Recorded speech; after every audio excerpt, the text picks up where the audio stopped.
இந்த சேனலை தொடர்ந்து நடத்த உதவி செய்ய நினைப்பவர்கள் உதவி செய்யலாம். வணக்கம். இந்தியாவினுடைய குடியரசுத் தலைவராக இருக்கக்கூடிய திரௌபதி முர்முவை மேற்கு வங்கத்தினுடைய மம்தா அரசு அவமதித்து விட்டது அப்படின்னு மோடி ஒரு குற்றச்சாட்டை சுமத்தி இருக்கிறார். போதாக்குறைக்கு மேற்கு வங்காள அரசிடம் விளக்கம் கேட்டு மோடி ஒரு கடிதமும் எழுதியிருக்கிறார். எதற்காக அப்படின்னா, மேற்கு வங்கத்தில் நடைபெற்ற ஒரு நிகழ்வில் அந்த மாநில அரசு செய்ய வேண்டிய விஷயங்களை செய்யலை, இதன் மூலமாக திரௌபதி முர்மு ரொம்ப அவமதிச்சிட்டாங்க, இந்தியாவுடைய முதல் குடிமகனை இந்த மாதிரி பண்ணிட்டாங்க, இதை மக்கள் ஒருபோதும் மன்னிக்க மாட்டார்கள் அப்படின்னு மோடி சொல்கிறார். அப்போ இதற்கு பதிலடியாக நேற்றைய தினம் மம்தா பானர்ஜி அவர்கள் ஒரு வீடியோ ஒன்று வெளியிட்டிருக்கிறாங்க. அதை முதல்ல நம்ம பார்த்துருவோம்.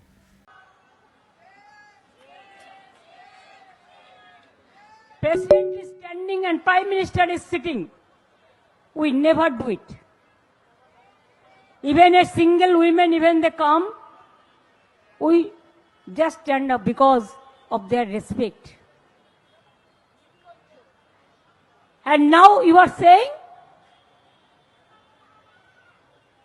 we are not giving honor. What do you think? Our mayor was present there. I am at a dharna. How can I leave the place? And I was not aware your program. அதாவது இந்தியாவினுடைய குடியரசுத் தலைவரை மோடி எப்படி மதிக்கிறார் என்பதற்காகத்தான் இன்றைக்கு மம்தா அவர்கள் இந்த வீடியோவை வெளியிட்டிருக்கிறார். நம்ம அதை பார்த்தோம். அதாவது இந்தியாவினுடைய முதல் குடிமகன் திரௌபதி முர்மு நிற்கிறார். அவர் நிற்கும்போது உட்கார்ந்து கொண்டே இருக்கக்கூடிய மோடியினுடைய அந்த புகைப்படம் தான் மம்தா அவர்கள் வெளியிட்டிருக்கிறார்கள். சரி, இப்போ மேற்கு வங்கத்தில் உண்மையில் என்ன நடந்தது? மேற்கு வங்கத்தில் ஒரு நிகழ்வில் ஒரு தனியார் அமைப்பு நடத்தி இருக்கக்கூடிய நிகழ்வில் கலந்து கொள்வதற்காக திரௌபதி முர்மு அவர்கள் வருகிறார். இப்படி ஒரு நிகழ்வு நடப்பதையொட்டி மாநில அரசிற்கு ஒரு தகவல் தெரிவிக்கவில்லை அப்படின்னு மம்தா பானர்ஜி அவர்கள் சொல்கிறாங்க. பிறகு இன்னொரு மிக முக்கியமான விஷயம், இப்படி ஒரு சம்பவம் நடந்திருக்கு இல்லையா, இந்த சம்பவம் நடந்திருக்கக்கூடிய இடம் யாருடைய கட்டுப்பாட்டில் இருக்குது அப்படின்னா மோடியினுடைய கட்டுப்பாட்டில் இருக்குது. அப்போது திரௌபதி முர்மு அவர்கள் வர்ற வழியில் சில சம்பவங்கள், அவர்களுக்கு சில இடையூறுகள் நடந்திருந்தது என்றால் அதற்கு முழுக்க பொறுப்பு யார் அப்படி என்றால் அங்கே இருக்கக்கூடிய அந்த நிகழ்ச்சி நடத்திய தனியார் அமைப்பும், அதே மாதிரி நீங்கள் பார்த்தீங்க அப்படின்னா அந்த இடத்தினுடைய கட்டுப்பாடு மோடியினுடைய கைகளில் இருக்கிறது, மோடிக்கும் தான் என்பது மம்தா அவர்களுடைய தரப்பு வாதம். அதற்கு எந்த மறுப்பையும் இதுவரையிலும் பாஜக தரப்பிடமிருந்து வரல அப்படிங்கிறதையும் நீங்கள் சேர்த்து பார்க்கணும்.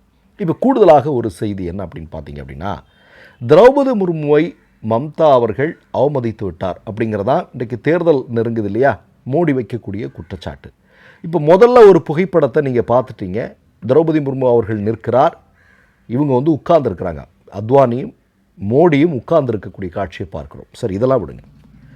இப்போது புதிய பாராளுமன்ற கட்டிடம் ஒன்று கட்டப்பட்டது இல்லையா, இந்திய பாராளுமன்றத்தில் முதலில் அடியெடுத்து உள்ளே வைக்க வேண்டியவர் யார்?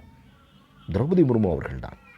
அதுவும் ஒரு பெண் ஜனாதிபதி புதிய பாராளுமன்ற கட்டிடத்திற்குள் முதல் நுழைஞ்சு உள்ள காலடி எடுத்து வைத்தார்கள் என்றால் நம்முடைய இந்தியர்களுக்கு அது ஒரு மிகப்பெரிய பெருமை. ஆனால் திரௌபதி முர்மு அதற்கு அழைக்கப்படவில்லை. இது நம்ம யாராவது மறுக்க முடியுமா? ஏன் திரௌபதி முர்முவை அழைக்கவில்லை? அதுக்குள்ளெல்லாம் போகணுமா நம்ம? அது நமக்கு தெரியும்.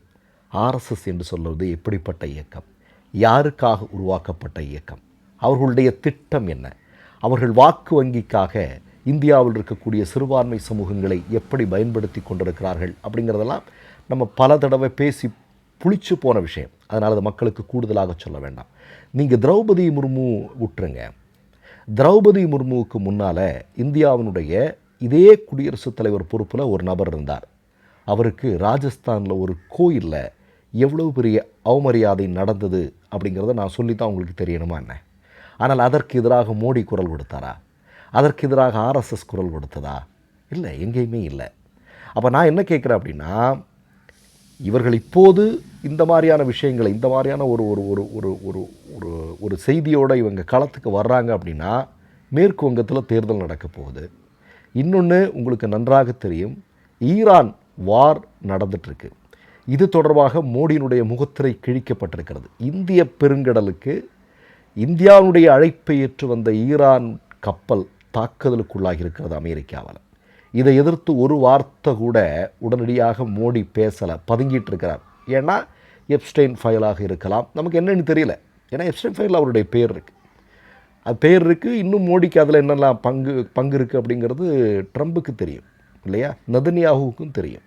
அதனால் எப்ஸ்டைன் ஃபைலிருந்து தன்னை பாதுகாத்து கொள்வதற்காக பேசாமல் இருக்கிறாரோ என்னவோ தெரியல நமக்கு.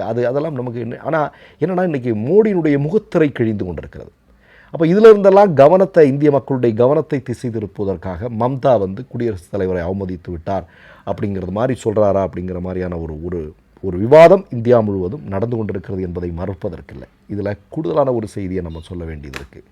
ஏன் மோடி இவ்வளோ பதட்டப்படுறாரு, ஏன் ஆர்எஸ்எஸ் இவ்வளோ பெரிய சிக்கலில் மாட்டியிருக்கு அப்படின்னு பார்த்தீங்கன்னா, இப்போ 30 நாளைக்கு நீ ரஷ்யா கிட்டேருந்து கச்சா எண்ணெய் வாங்கிக்கோ அப்படின்னு ட்ரம்ப் மோடிக்கு அனுமதி கொடுத்துருக்காரு. மோடி உடனடியாக ரஷ்யா கிட்ட போய் கச்சா எண்ணெய் வாங்குவதற்கு தயாராகி இருக்கிறார். ஆனால் ரஷ்யா இப்போ என்ன சொல்லுது அப்படின்னா, கடந்த காலங்களில் மோடிக்கு கொடுத்து கொண்டிருந்த விலையில் உனக்கு கச்சா எண்ணெய் தர முடியாது அப்படின்னு சொல்லிட்டதாக தகவல் வருகிறது. அப்போ ஒட்டுமொத்தமாக சிக்கி சின்னாபின்னமாகி இருக்கிறது ஆர்எஸ்எஸ் பாஜக. இப்போ இந்த இடத்திலிருந்து தன்னை காப்பாற்றிக் கொள்வதற்கு ஏதாவது ஒன்று சொல்லிக்கிட்டு தானே இருக்கணும் இல்லையா. உங்களுக்கு இப்போ சமீபத்தில் கூட உங்களுக்கு தெரியும், குஜராத்தில் நடந்த விமான விபத்தில் ஒட்டுமொத்தமாக ஒரு பொண்ணுடைய பேரை சொல்லி அதை க்ளோஸ் பண்ணிட்டாங்க. நீங்கள் நல்லா தெரியணும், இப்போ மோடி அவர்கள் இந்த பொறுப்பிற்கு வந்தவரை விமான விபத்துக்கள்ங்கிறது சர்வசாதாரணமாக நடந்து கொண்டிருக்கிறது. இதோ முந்த நாள் கூட ஒன்று நடந்தது, நீங்களாம் கேள்விப்பட்டிருப்பீங்க இல்லையா. விமானியாக இருந்தவரெல்லாம் மரணம் அடைந்திருக்கிற செய்திகளை நீங்கள் பார்த்துருப்பீங்க. அப்போ இது டெய்லி இது ஒரு 2 மாதத்துக்கு ஒரு வாட்டி விமான விபத்துங்கிறது சர்வசாதாரணமாக மோடி ஆட்சியினுடைய நடந்துகிட்ருக்கு. ஆனால் என்னென்னா, இந்த இடத்துல பாஜகவினுடைய தலைவர்களுடைய பெயர்கள் வர வேண்டிய இடத்துல அந்த ப்ரொஃபைலெல்லாம் மாற்றிட்டு ஏதாவது ஒருத்தருடைய பேர் வச்சு ஒட்டுமொத்தமாக அந்த சோழியை முடிச்சிடுறது, அந்த கதையை முடிச்சிடுறது, இவங்கெல்லாம் சேஃபாக தப்பிச்சிடுறது. இது காலங்காலமாக நடந்துட்டு இருக்கக்கூடிய விஷயம்தான். அது மாதிரியான பித்தலாட்டங்களை பாஜக செய்து கொண்டிருக்கிறது. ஆனால் இது மக்களுக்கு இன்றைக்கு எல்லாருக்குமே நல்லா தெரியுது அப்படிங்கிறதா முக்கியமான விஷயம். அதனால தான் இப்போது திரௌபதி முர்முவினுடைய விஷயம் இன்றைக்கி பெருசாக எடுபடலை. ஏன்னா திரௌபதி முர்மு வர்றாங்கன்னா, ஒரு குடியரசுத் தலைவர் ஒரு மாநிலத்துக்கு வர்றாங்கன்னா, அந்த மாநில அரசுக்கு உடனடியாக மோடி என்ன பண்ணணும், தகவல் தெரிவிக்கணும். அதை தெரிவிக்கலைன்னு மம்தா சொல்கிறாங்க. இன்னொன்று, அது நடத்தின இடம், அந்த சம்பவம் நடந்த இடம் மோடியினுடைய கட்டுப்பாட்டில் இருக்கக்கூடிய இடம். அப்போ நீ எங்கள்கிட்ட எங்களை நீ சொல்லிகிட்டு இருக்கே, எந்த விதத்தில் நியாயம்னு கேட்குறாங்க இல்லையா. அவங்க மம்தா கேட்கக்கூடியதில் நியாயம் இருப்பதாக மக்கள் பேசிக்கொள்கிறார்கள். ஒட்டு மொத்தமாக இன்றைக்கு மோடி சிக்கி இருக்கிறார், எல்லா இடத்துலையுமே அம்பலப்பட்டு இருக்கிறார். அவரை காப்பாற்றுறதுக்குன்னு யாரால முடியும்னு நமக்கு தெரியல. மற்றொரு நிகழ்வில் சந்திப்போம். நன்றி, வணக்கம். 3 யூடியூப் சேனல்கள் வியாபாரத்திற்கு இருக்கிறது. தேவைப்படுபவர்கள் இந்த எண்ணுக்கு தொடர்பு கொள்ளுங்கள். மை நேம் இஸ் ரெட் சேனலை சப்ஸ்கிரைப் பண்ணிக்கோங்க. அதுக்கப்புறமா பக்கத்தில் இருக்கிற ஜாயின் பட்டனை கிளிக் பண்ணீங்கன்னா ஒரு நியூ பேஜ் ஒன்று ஓப்பன் ஆகும். அதுலயும் ஜாயின் பட்டனே கிளிக் பண்ணிக்கோங்க. அதுல பாத்தீங்கன்னா credit R debit card options இருக்கு. இதுல உங்களுக்கு விசா, மாஸ்டர் கார்டு, ரிப்பே அப்படின்னு 3 ஆப்ஷன்ஸ் கொடுத்துருக்காங்க. அதுல நீங்க எந்த கார்டு சூஸ் பண்றீங்களோ அந்த கார்டோட நம்பர் என்டர் பண்ணிக்கோங்க. அப்புறமா கார்டோட வேலிடிட்டி மந்த் அண்ட் இயரை டைப் பண்ணிக்கோங்க. அடுத்தபடியா உங்க கார்டோட பின்னால சிவிசி கோடுன்னு சொல்லிட்டு 3 நம்பர்ஸ் கொடுத்துருப்பாங்க. அந்த நம்பர் இதுல என்டர் பண்ணிக்கோங்க. அப்புறமா அட்ரஸ் அண்ட் இன்ஃபர்மேஷன் என்டர் பண்ணிட்டு பைங்கிற பட்டனை கிளிக் பண்ணிக்கோங்க. ஒருவேளை உங்க கார்டு நம்பர் இன்வாலிட்னு காமிச்சிச்சுன்னா உங்க கார்டுல இன்டர்நேஷனல் யூசேஜை எனேபிள் பண்ணுங்க.